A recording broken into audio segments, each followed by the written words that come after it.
আপনার কাছে টাকা চাইছি? হ্যাঁ, আমি কি আপনার কাছে টাকা চাইছি বলেন? তাহলে আপনি 500 টাকা তাহলে আপনি আমার 500 টাকা কেন দিতে হয়েছে?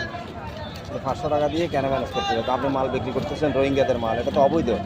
আপনার গায়ে মালের গায়ে লেখা আছে নট ফর সেল, তার মানে সম্পূর্ণরূপে বাংলাদেশে বিক্রয় নিষিদ্ধ। তা আপনি কি রোহিঙ্গা নাকি? রোহিঙ্গা? শোন, হ্যাঁ, আচ্ছা আপনি বলেন আপনি টাকাটা কেন নিয়ে আসছেন আমাকে দেওয়ার জন্য? আমাকে দেওয়ার জন্য। আমাকে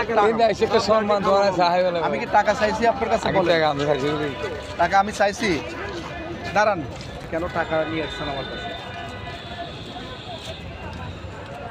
টাকা বেশি হয়েছে আপনার?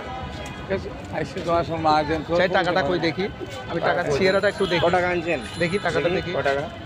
ওইটা কোনো জাল টাকা না, কোনো দেখি দেখি দেখি টাকাটা কই। ওইটা দেখি জাল টাকা নাকি অরিজিনাল টাকা চাই আপনি দেখি। সরল মনে বের করেন, আমি টাকাটা একটু দেখেন দেখি। না না, চা কেন খাবো, খাবেন? চা খাবো, আমি একটু টাকাটা দেখি। আমার একটু টাকাটা দেখি।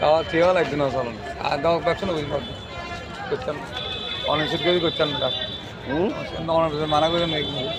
আমরা মানা করবো কেন? আপনি তো বহিরাগত দেশের মাল বিক্রি করতেছেন, এটা তো আপনাকে অন্যায়। কেউ কি মাল বিক্রি করতে নিষেধ নিষেধ করেছে? করছে কেউ?